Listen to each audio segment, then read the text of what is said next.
Anh chị em thân mến, hôm nay chúng ta sẽ đi tìm hiểu về các nhà chiêm tinh và ngôi sao dẫn đường. Bài tin mừng trên nói về các nhà chiêm tinh dân ngoại theo ánh sao dẫn đường đến Bái Yết Hải Nhi. Một loạt câu hỏi được đặt ra. Làm sao một ngôi sao có thể dẫn đường? Nếu đó là ngôi sao sáng lạ lùng, tại sao không đi thẳng tới Bethlehem? Có tin được ngôi sao ngừng lại trước cửa nhà không? Những câu hỏi trên xoay quanh ngôi sao lạ. Chúng ta tự hỏi, ngôi sao ấy có thật không hay chỉ là một truyền thuyết? Một số nhà chú giải cho rằng Thánh Matthew viết bài này theo một thể văn đặc biệt của người Do Thái, nên ta không cần hiểu mọi chi tiết theo nghĩa đen. Điều Thánh Matthew muốn nhấn mạnh không hẳn là ngôi sao thông minh biết chỉ đường, mà là việc Thiên Chúa muốn lôi kéo dân ngoại đến, giúp họ nhận ra và thờ lạy con của Ngài. Đức Giêsu không chỉ là đấng Mêsia của dân Do Thái, mà còn là đấng cứu độ của cả nhân loại. Các nhà chiêm tinh đại diện cho dân ngoại. Các nhà chiêm tinh là đại diện cho mọi dân tộc, trong đó có chúng ta, những người khao khát tìm kiếm ơn cứu độ. Họ nghe lời mời gọi qua những dấu chỉ kỳ diệu hay đơn sơ trong vũ trụ và chấp nhận lên đường dù phải bỏ lại tất cả và bước đi trong đêm tối. Họ chỉ dựa vào ánh sao, khi tỏ khi mờ, cần có đức tin mạnh mẽ để dám bước theo. Đức tin ấy còn giúp họ tin rằng vị vua mới sinh không ở trong cung điện lộng lẫy, mà đang khiêm tốn sống tại một ngôi nhà nhỏ ở Bethlehem. Cần có đức tin khiêm tốn biết chừng nào để quỳ gối sấp mình bái lại hài nhi và dâng tiến lễ vật quý giá. Thiên Chúa không ngừng dẫn đường. Thiên Chúa vẫn luôn lôi kéo cả nhân loại đến với Đức Giêsu Kitô. Ngài vẫn gieo vào lòng người những ánh sáng dẫn đường. Không phải ánh sao trên trời cao, mà là ánh sáng trong trái tim chúng ta, dẫn dắt ta bước vào cuộc hành trình đức tin đầy mạo hiểm như các nhà chiêm tinh xưa kia. Hãy vượt qua nỗi sợ giống Hêrôđê. Hãy vượt nỗi sợ giống Hêrôđê. Đôi khi, chúng ta cũng giống như Hêrôđê, sợ hãi và bối rối trước sự xuất hiện của đấng cứu độ. Hãy để Chúa làm lung lay ngai vàng của bạn, đưa bạn vào sự bấp bênh mong manh. Cuối cùng, bạn sẽ gặp được sự vững vàng trong Chúa. Tâm sự của ngôi sao. Người ta hay gọi tôi là ngôi sao lạ. Chúa đã cho tôi xuất hiện trên bầu trời cách đây 2.000 năm, giao cho tôi một sứ mạng đặc biệt, dẫn đường cho các nhà chiêm tinh từ Ba Tư đến gặp đấng cứu độ của dân Do Thái ở Israel. Sự xuất hiện của tôi thu hút sự chú ý của họ. Một vì sao rực rỡ trên bầu trời được xem là dấu hiệu của sự chào đời một bậc đại vương. Tôi là ngôi sao lạ mà Thiên Chúa sử dụng.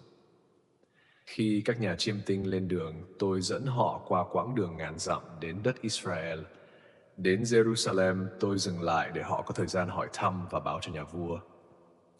Khi họ được chỉ đến Bethlehem, tôi xuất hiện trở lại, tiếp tục dẫn đường và dừng trước ngôi nhà của hài nhi. Nhiệm vụ của tôi hoàn tất tại đó. Con người hôm nay tự hỏi tôi là ngôi sao gì mà lạ thế? Thật ra, ánh sáng của tôi không ở trên cao mà ở trong lòng người, chiếu soi và hướng dẫn họ đến gặp Chúa. Mỗi người các bạn cũng có một ánh sao như thế trong lòng, chỉ cần để ý một chút bạn sẽ thấy ngay. Tâm sự của Hêrôđê-cả. Tâm sự của Hêrôđê-cả. Ta là Hêrôđê, vị vua đang trị vì tại Jerusalem.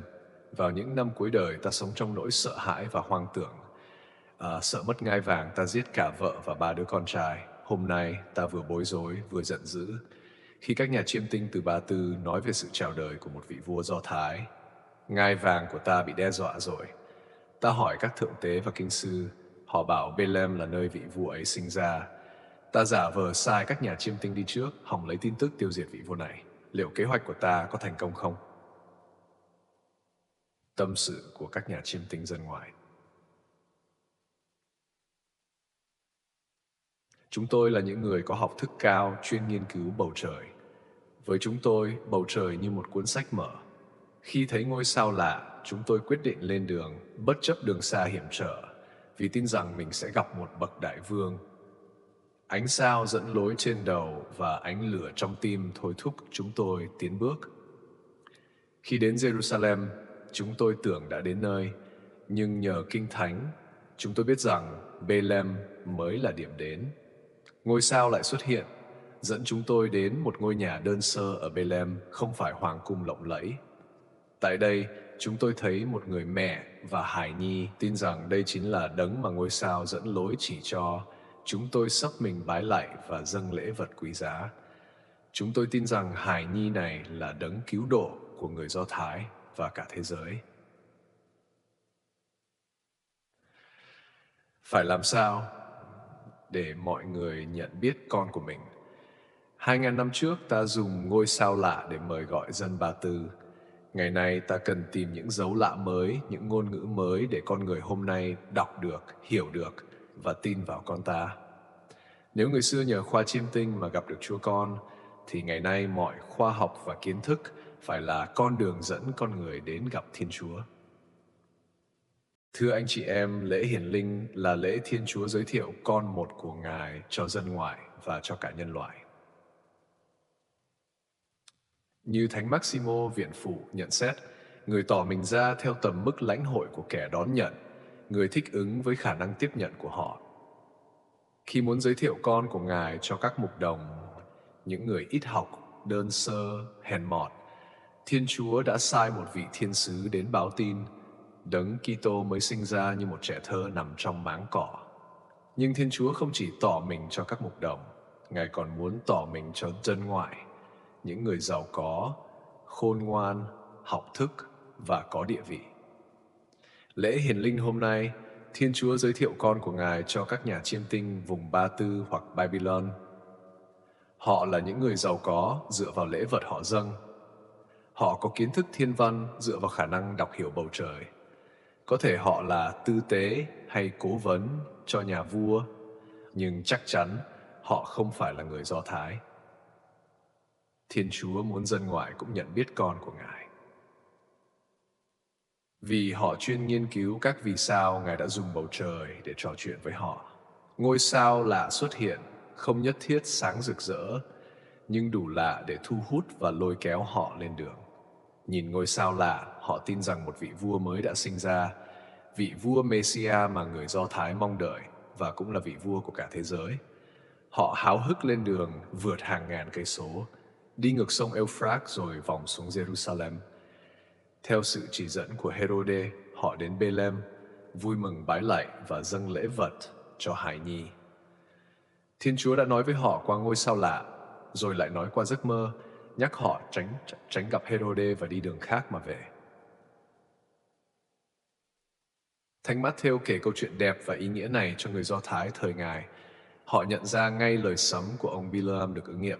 Một vì sao xuất hiện từ Jacob. Vì sao ấy chính là Đức Giêsu đấng Messia, vua hoàn vũ. Đức Thánh Cha Francisco nhắc nhở chúng ta làm hang đá và đặt tượng ba vua nơi đó cùng treo một ngôi sao chỉ đường. Ngôi sao nơi máng cỏ không chỉ là ánh sao lạ trên bầu trời, mà là sao mai mọc lên trong tâm hồn anh em.